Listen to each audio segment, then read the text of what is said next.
I'm very, very pleased to have been invited to talk about NHS privatisation, because it is something that fully mystifies me, that the people of this country love the NHS so much that they actually go to their front doors and clap it. And yet it is slowly being sliced into private bits, and no one is taking a blind bit of notice. So without more ado, I'm going to show my screen, so you won't see my face anymore, which is very pleasant for you. So here we are. Oops, right. So here we are. We go back to Nicholas Ridley, which the older among us will remember as a Tory speaking in 1977. He said, we haven't got your screen yet, Richard. Oh, you haven't got it? Oh, right. Why not? Share screen again, the red thing. Oh, yes. That helps, doesn't it? Sorry. Right. Where is this? Share screen. Now have you got it? No. Not quite. Share. Now have you got it? Got it. Yeah. Sorry about that. Right. Yes, Nicholas Ridley said it should not be done. Denationalisation, privatisation should be done by stealth. We should and we should fragment the industries as far as possible, which is a very, very good summary of what I'm about to say. Also, I found out how to change this. Get the next slide up. Tried 3 things. Oh, right. I'll just tap it. Right. Noam Chomsky said the standard technique of privatization is defund, make sure that things don't work. People got angry, you hand it over to private capital. And that is precisely what is happening. So there on 2 slides, we've explained the whole thing. We can go home. Really. So why does it matter to us? This is more important, because obviously we're all inclined to support the NHS, but tackling climate change, in fact, is like a war effort. And soldiers need to feel there is a competent medical service behind them if they are wounded. And there's also the nation needs the sense of solidarity that comes from greater equality. So the NHS was produced at the end of the last war, World War, and perhaps it will be rejuvenated at the beginning of the next war, the war against global warming. The reason for the privatization is purely ideological. Private good, public bad, conservative ideology based on individualism, and which is contradicted by biological science, because we are social animals. But it is backed by the massive power of the health corporations, who have to expand. They've always got to grow, and therefore the UK market is very much in their interest. And of course, we have the legalized corruption, which is political donations to, corporate donations to political parties. 70 MPs have got serious links with health corporations. So in my life as a GP, 30 years, 30 more years in the NHS, we've been told in the NHS that we've got to adopt the business model because it's so efficient and wonderful, and the business model will save us. Of course, in business, if a business becomes more efficient and effective, it gets more money. If the NHS is more efficient, people live longer. So the NHS gets less money per capita. So, that really, again, summarizes a mad situation. Anyway, Margaret Thatcher started it by creating a division from within the monolithic NHS of purchasers and providers. We all played this game of purchasers and providers. And it increased complexity and inefficiency, huge amounts of admin going to calculate the cost of everything, and the value of nothing, of course, as the saying goes. and a huge game of competitive tendering, which is a massive cost burden. Foundation trusts were splitting up, breaking it up into small market-ready parcels, introduced by the Tories and continued by a Labour government. It breaks the NHS down into smaller chunks, more carefully. And this was attempted in the case of Hinchingbrook. They actually sold it off. And in fact, they did do some interesting things in some ways, some quite positive things. But then they got a damning GCQ, care quality, CQG. Care quality people came in and gave them a damning report, and people were told to sit in their soiled bedclothes. And so they handed it back because they were short of money. But anyway, that they tried it once. They tried it with Western too, by the way. They spent several months trying to discover how to privatize Western Hospital. They couldn't do it because it was so underfunded. They just couldn't make it work, a bit like Hinchingbrook. General practice has been organized and reorganized. We were into fund holders in fund holding practices. So we would be all sort of buying and purchasing and things. And then now they're consortia. So all our practices are becoming amalgamated into larger units to which we have to drive with our petrol, with our cars. More recently, we've got integrated care systems, which are very, very closely analogous with the US Accountable Care Organization's model. Their aim in life is to reduce spending. And if a private partner in the ICS manages to reduce spending, it's allowed to keep the savings, which is a clear incentive to cut corners. A note on Sir Simon Stevens, the outgoing CEO of NHS England. He was involved in opposition to Obamacare when he was the CEO of a US healthcare organization. And he invented some more wondrous plans aiming to reduce beds and save money and reduce this is interesting, reduce the number of A&E departments from the UK from 144 to 50. Hence the closure of Western A&E. I've spent about 3 years opposing the closure of Western A&E. Complete waste of time because it was determined from above. And in fact, they nearly reopened it. They satisfied the criteria given to reopen it, and lo and behold, it didn't reopen. This is the nighttime reorganization. So it was a complete waste of time. Here's another aspect of it. US drugs are hugely expensive, so much so that United States citizens will drive for hours and hours and hours to get into Canada to buy some cheaper drugs and then drive all the way back. And so the US corporations are very keen to reduce the ability of the NHS to control drug prices, because of course the NHS is so huge that we get massive discounts on our drugs. If the US corporations get their way, it will increase the cost of drugs by 27 billion. Another aspect of it is that hospitals are increasingly renting space and facilities out to private healthcare organizations. Western Hospital has had private beds for a very, very long time, but these are just rented out to consultants to have their private patients in. But this is whole slabs of hospital being rented out to corporations. Now, we've all heard locally of Emerson's Green and Shepton Mallet. I had my hernia repaired in Emerson's Green.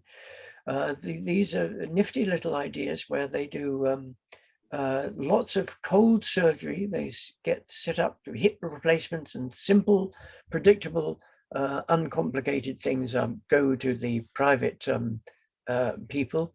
And if anything goes wrong, the NHS picks up the tab. So it's just another example of what is it?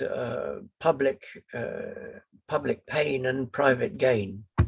And the 2021 Health and Care Bill that's going through Parliament at the moment.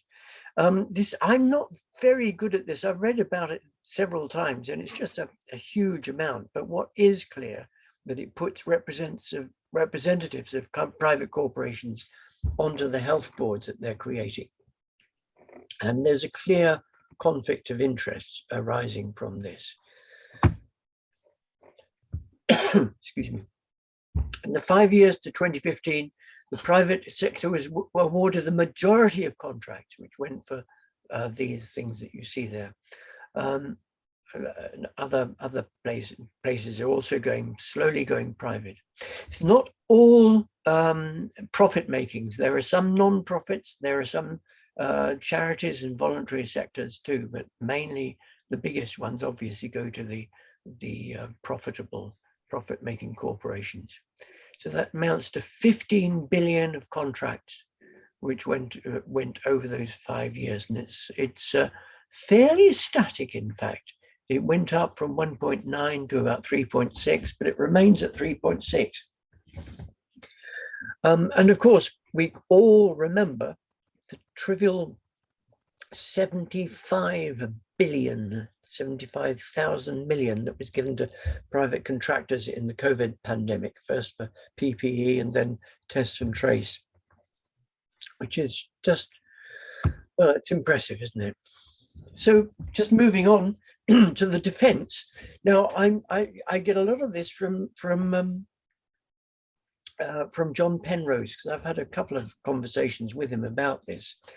And the first thing he says is that GPs, pharmacists, dentists, and opticians have always been independent subcontractors, which is quite true. This is how it was set up. I was officially, as a GP, I was an independent contractor. But the difference was that it was quite stable up to 1990. But since then, the changes, the Tories, and let's remember Labour and Lib Dems are also their accomplices in this. And is the growing privatisation which we've just been talking about. Incidentally, here politically, so the Tories and all the three other parties, the grey parties, are all complicit in what's going on. So the Green Party is in a strong position politically to lead here from a moral point of view. The second argument is that private is more efficient. We're going back to the business model that they were talking about. But of course, it's absolutely untrue. Private provision is far more expensive because of all the accountancy, the bills and invoices, right down to the cost of a disposable cardboard bedpan. In the United Kingdom NHS, before privatisation, admin costs were 6%, and the comparable US administration costs were 40%. So that is massive, obviously. It must be more efficient for the government to pay its own employees than pay a company that's going to cream off a profit and pay dividends. And John Penrose, of course, says also, it doesn't matter who owns the bricks and mortar. Yes, it bloody well does. A hospital paid for by the state has only to put up maintenance costs. But hospitals provided under the private finance initiative, which was started by the Tories but carried on by Labour, and has now stopped, presumably because they dimwits realised how tremendously expensive it was. They have massive loan interest costs, which are financially crippling some trusts. 2% of the massive NHS budget, it's about 130 billion, somewhere in that region, a year. 2% of that is going to service these awful private finance initiative loans. The other argument that they give is that healthcare costs are rising unsustainably, and that's true. A number of factors include change of the numbers in the UK, the age of the UK, the lifestyle of the population, and changes in medical technology. It's a universal problem in the advanced nations, and the NHS, in fact, is in the middle of the range of international comparisons regarding cost. The answer to the problem of rising healthcare costs is to address demand management by improving the health of the people. And here, somewhere, is my wonderful book, which is still, you can borrow, Bills of Health, which shows that about 20% of the NHS clinical budget was devoted to treating problems caused by unemployment, which is why I'm so keen on green wage subsidy, inequality, substandard housing, and pollution. So the book is on loan. I think I've got 2 copies you can borrow, and it's got a joke and 2 pictures in it. So it's well worth reading. In fact, I think there's 2 jokes, if I remember. So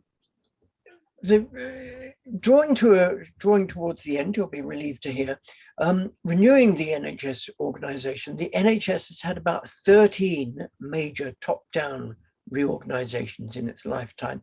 And I think the total number of reorganisations is about 36, which is one every couple of years almost, which is absolutely crazy.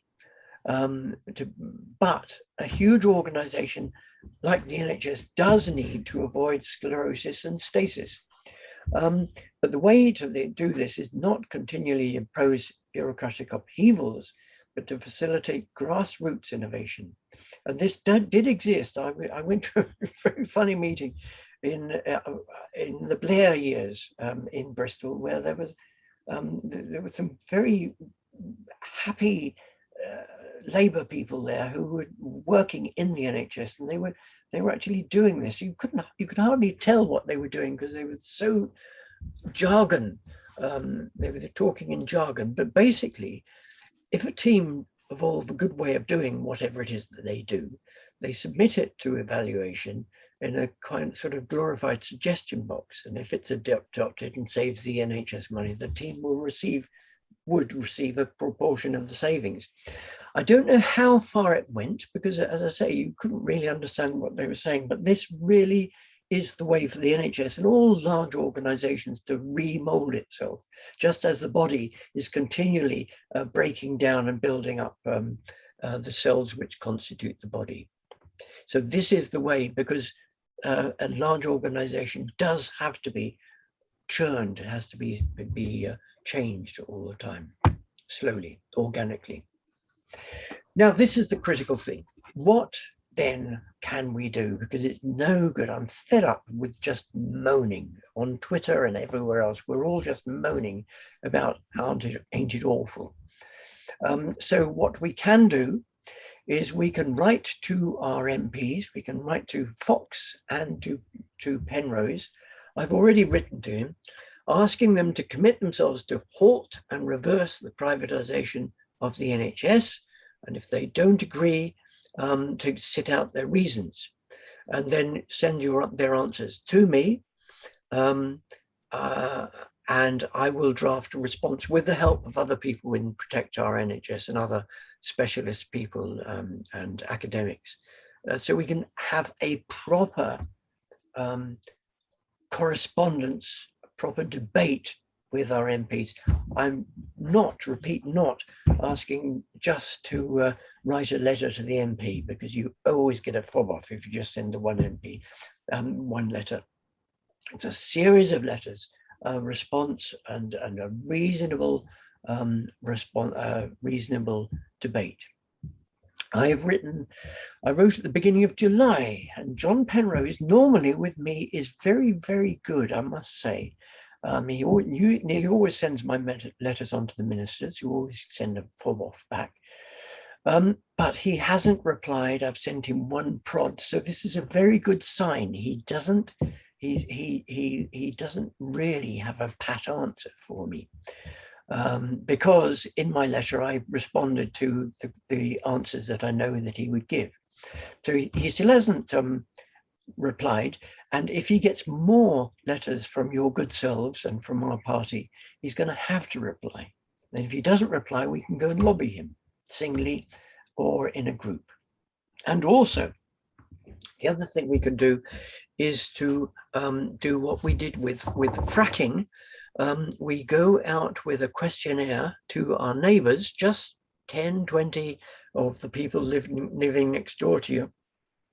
And we put in a sheet with the evidence for privatization. We leave it with them for a week.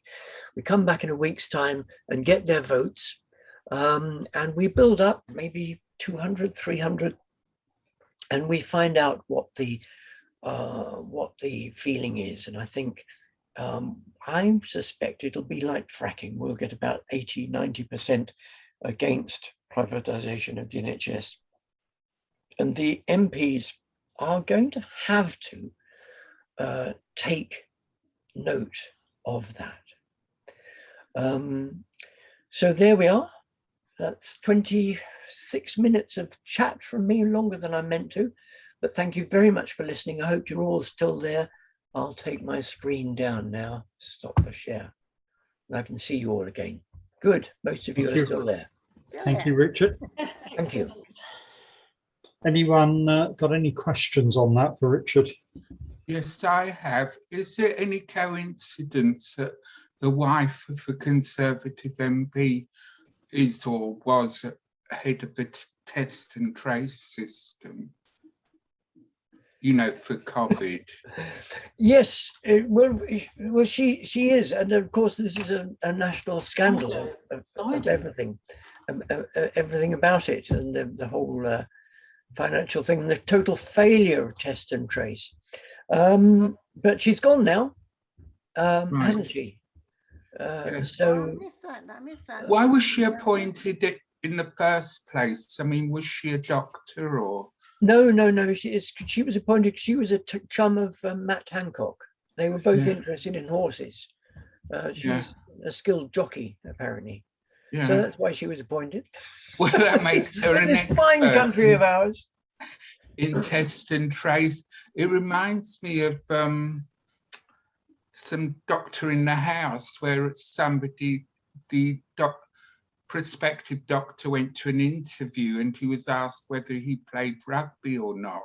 Yes. And he said, which position do you play in? And he said, right wing forward. Oh, we haven't got anybody for that. You've got the job. Yes. Well, absolutely. That's absolutely the case. When I was at medical school, the dean of the selection panel said, I've got 3 Welsh internationals for you. So we were very pleased at that. And they were all scrum halves. So he didn't play rugby himself, the dean. Yes, sorry, diversion. Any other questions? Yeah, how are things done? Sorry, Karen, hogging it. It just made me feel very ignorant, Richard. I just realized I really didn't have a clue really what was going on, but I will most certainly write to Penrose. Splendid, thank you.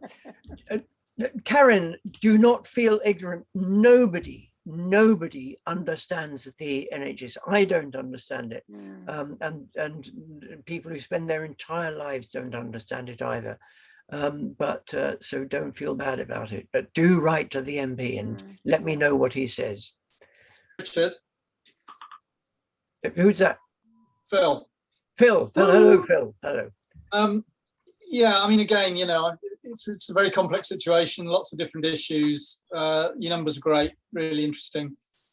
But if I'm going to write to my MP on something which is not my area of expertise, you know, it's good to have a sort of a clear, simple, specific issue that is something that the average Joe can hang a letter on.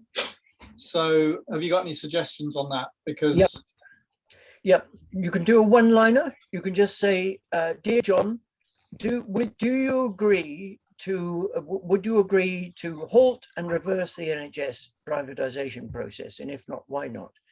So you can just write that, or you can go to my blog and you can scroll down and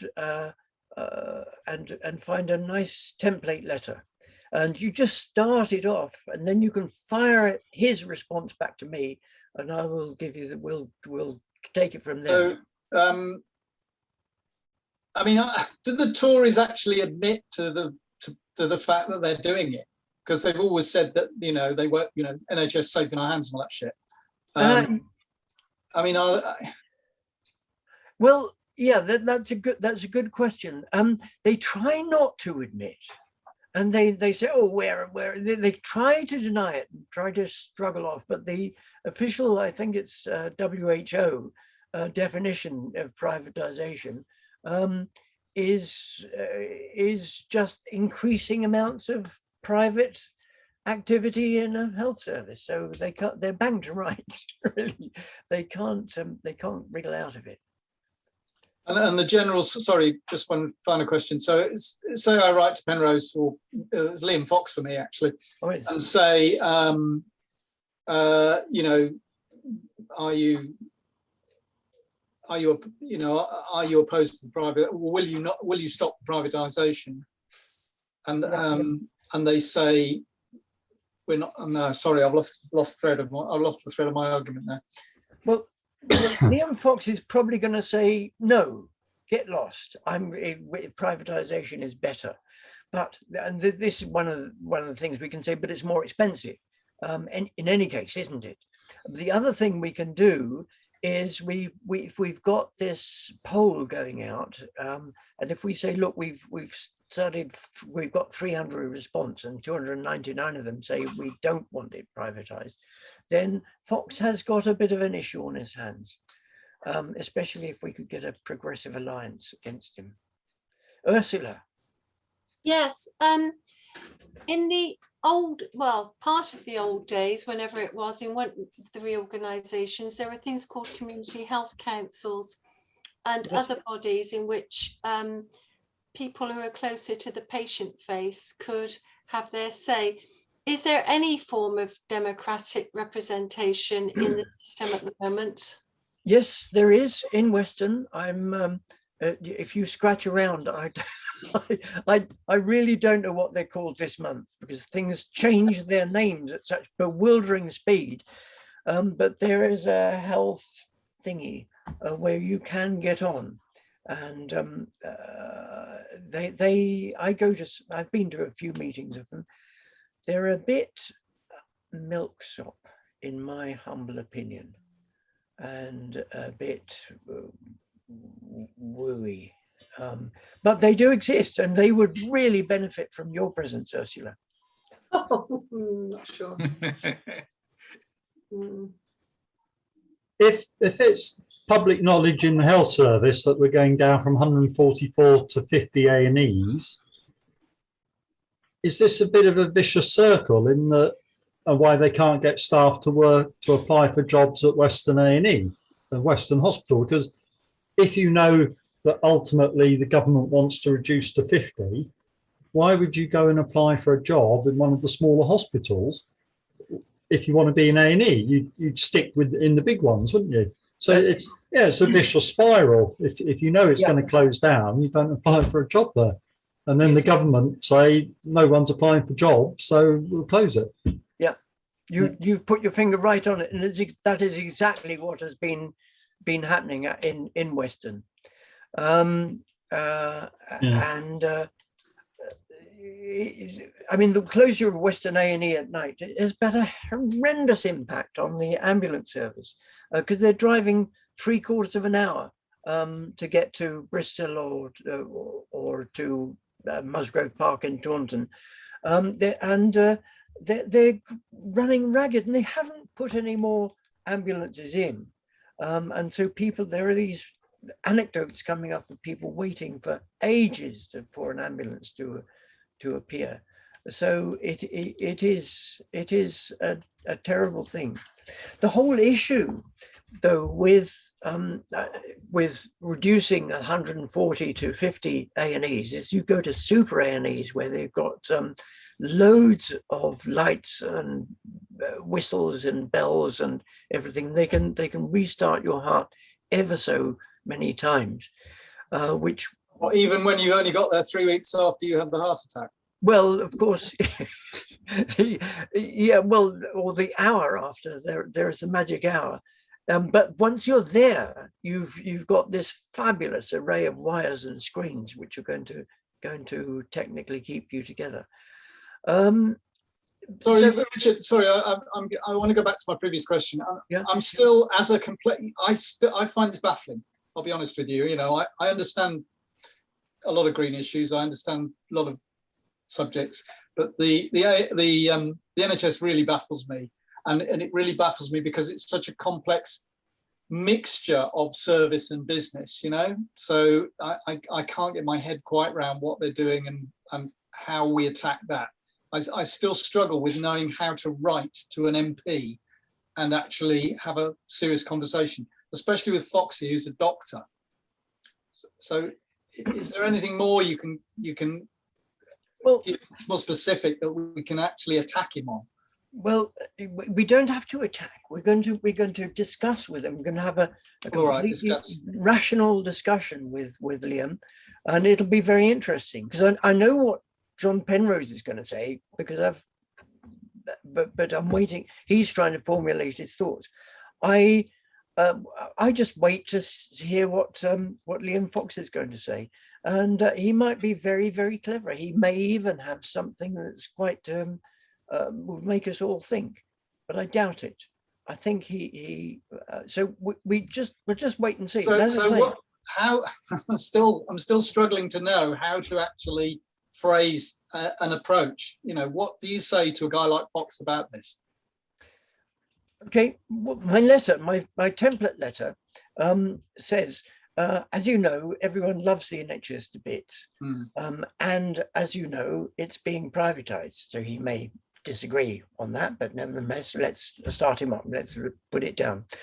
So I want to know, are you prepared to commit to halt and reverse the privatisation that is taking place? Yours sincerely, P. Right. Needy. Okay.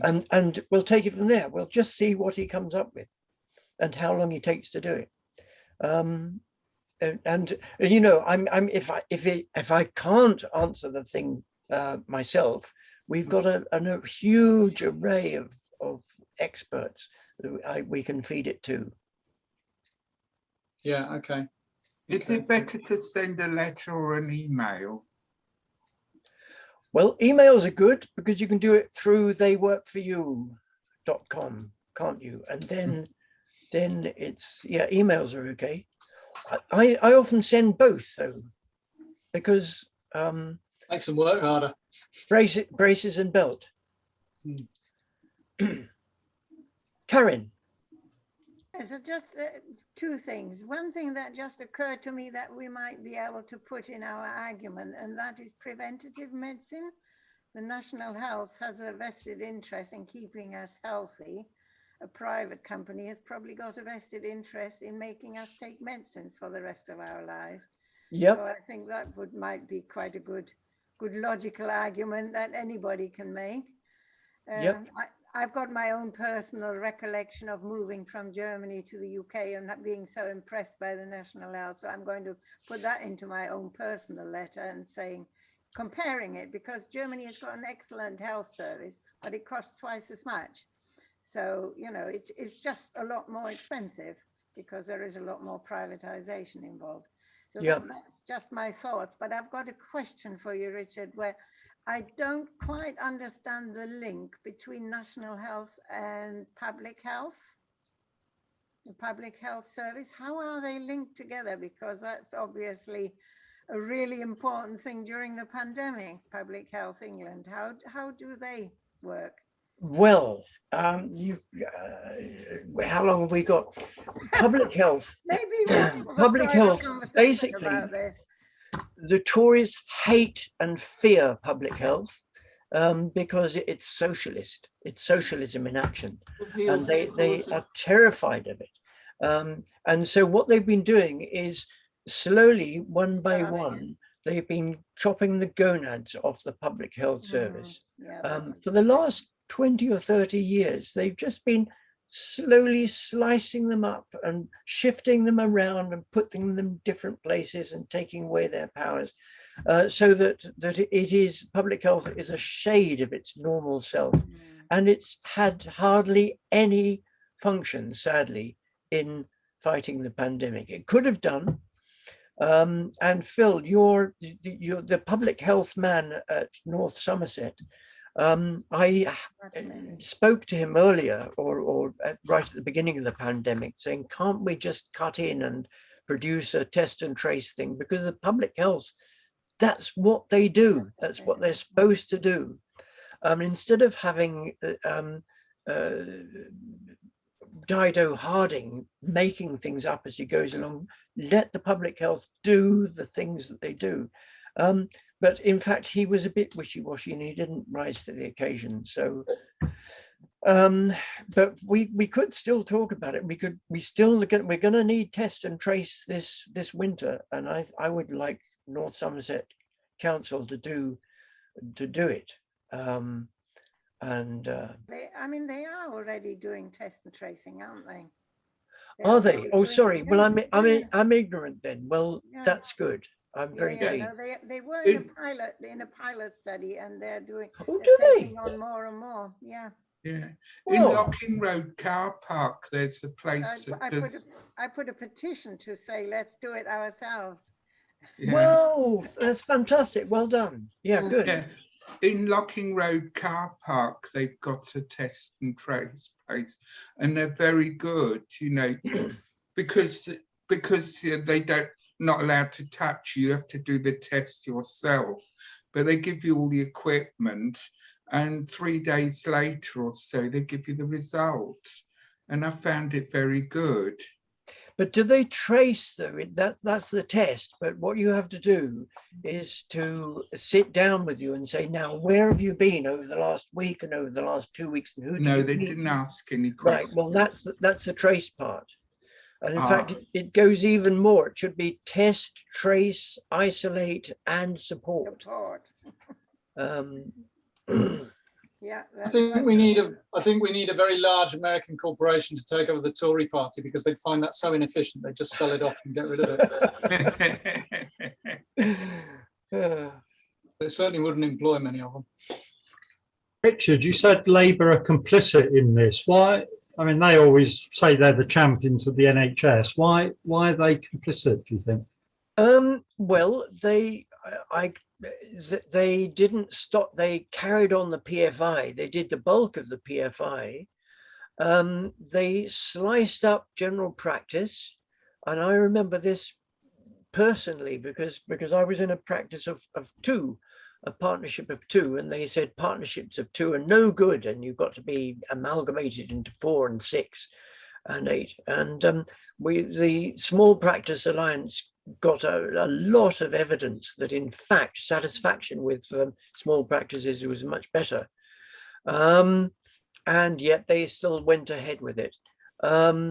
What else did they do? But what's in it for them? Why would they support it? You would have thought, their core DNA, they should be against privatisation. I know, but this was New Labour, you see, and who can say why they did it? They were still enthralled. They were still all enthralled to the sort of neocon free market economy philosophy and all that shit. Yes, the other thing. The other thing was the public sector borrowing requirement. I mean, I worked in nationalised industry in the end of the 70s, beginning of the 80s in British Railways, and we were forever cash strapped, investment strapped because of PSBR. And PFI was a magic thing that was going to remove a whole load of public expenditure from the public sector borrowing requirement. And it was also, PFI also was supposed to, because the cost of running a building, maintaining a building and so on was large, often compared with the cost of building it, PFI was going to incentivize those who built and designed to minimize their costs in the long term. It didn't happen like that at all, as far as I can understand Yeah, it. well, Because- construction's very good at minimizing cost, and the Yeah. trouble is it minimizes quality at the same time. yeah, exactly. Yeah. But The- there were reasons why it was done, and it turned out to be a disaster. Well, it's the same Yeah. principle that allows companies companies basically make people redundant today, get them off the payroll because they're a long-term cost, and bring them back in as consultants on 3 times the salary, which is actually going to cost them more money, but they're not a long-term cost. Exactly. So they're not seen as a liability, and it's just bonkers. You know, it's yeah. And anyway, you know, who's going to make the rich rich if they don't steal it from us? Not that I'm cynical. Yeah, I've just found your blog, Richard. Thank you. I'll use that. All right, good. The letter you found. or Yeah, the it's on poem. your Mabinogi bloggy. Yeah, that's the Mabinogi blog. Yes. Yeah, whatever. Lunatic. Dr. Richard Lawson blog will find it in the. Yeah, I did. That's what I put in. Yes. Good. Yeah. Well, thank you, Chris. Yes, that's very helpful. Yeah. Right. Are there any other questions or anything before we finish up? Yeah, I was going to say, I think people love the NHS and they see that it's still free at the point of use. So they don't understand what's happening behind the scenes. And I'm not sure that this government, or until we get rid of this government, that anyone in this government is going to change that. So that is going to be a huge sort of task for a future government who is against that to reverse it, because I'm not sure at the moment, even if we, you know, try and put pressure on, I don't see why they would they would change their ideology at the moment, because most people don't understand what's happening. Yeah. Anyway, sorry, that's a bit of a No, well, no, Sorry. I've met this within the Keep Our NHS public group. They just said, oh, nothing's going to change, nothing. These are stalwart Labour. Well, and it's Helen Thornton too, known to us. But you know, I don't write to my MP because he just doesn't. He just doesn't write back. But what we're entering onto is an adventure. I don't know how it'll end up, but I know we have a very, very strong case. This is the key. We've got a really strong case, and so we're going to put the question out. We're going to get the letter back. We're going to analyze it and return it. And this is what I do. I'm in many ways I'm a broken reed, but I am quite good at having an argument on paper, and so we shall just see what happens. And it's not just we've got a load of experts, Gabriel Scally and many people that we can call on. If they get technical, we can out technicalize them, I'm sure. It's just an adventure. And also if they say, we say, well, look, 95% of the people don't election, especially, I'll say it again, if we have a Progressive Alliance candidate, if we have a caucus. Okay, right, I'm up for an adventure. I'll do it. Liam Fox is surely sick of hearing from me, but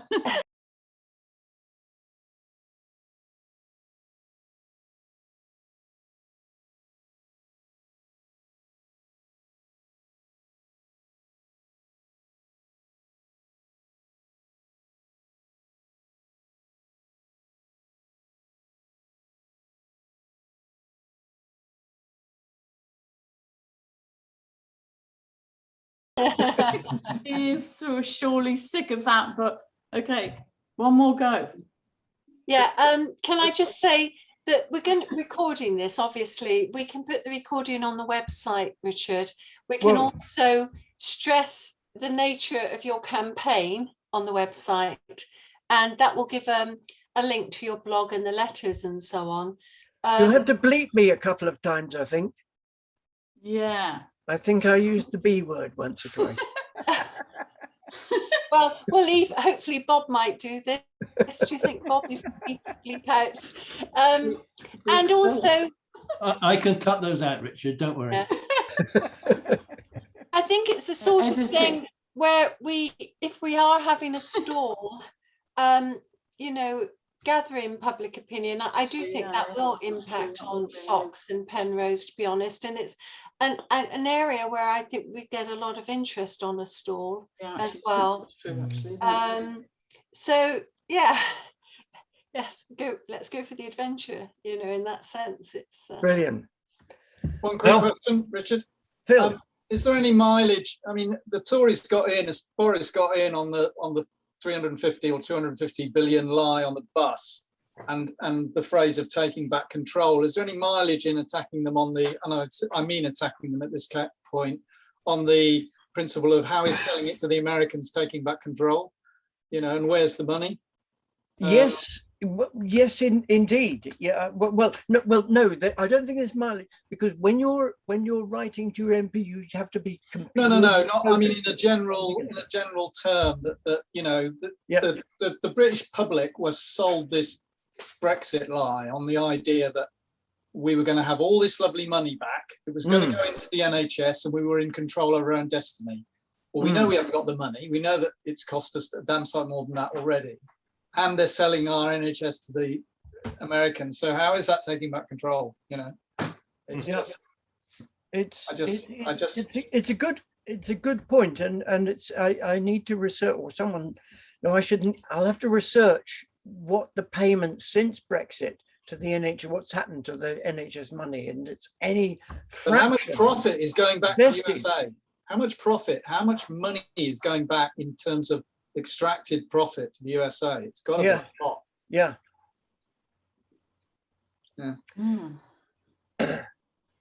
Okay. Well, thank you again, Richard. Yeah. Thank you. And Very much. I'll turn the recording off. Yeah.